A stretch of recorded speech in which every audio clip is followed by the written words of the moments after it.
ভারতকে রাসায়নিক হামলা রোধক জ্যাকেট দিচ্ছে আমেরিকা। রাসায়নিক বোমা থেকে বাঁচাতে ভারতীয় সেনা সদস্যদের জন্য অত্যাধুনিক কেমিক্যাল প্রোটেক্টিভ পোশাকের ব্যবস্থা করল আমেরিকা। এই জন্য $75 মিলিয়ন খরচের অনুমতিও দিয়েছে মার্কিন প্রশাসন, যার মাধ্যমে কোনো রাসায়নিক বিস্ফোরণ হলে দূষণ থেকে বেঁচে এই পোশাক ঢাল হিসাবে ব্যবহার করতে পারবে ভারতীয় সেনাবাহিনী। Joint service lightweight integrated sweet technology ব্যবহার করা হয়েছে এই পোশাকে।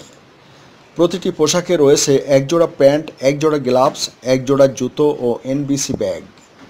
এই বিষয়টিকে মার্কিন কংগ্রেসের নজরে আনার জন্য আপিল করেছিলেন ডিফেন্স সেক্রেটারি কর্পোরেশন এজেন্সির ডিরেক্টর।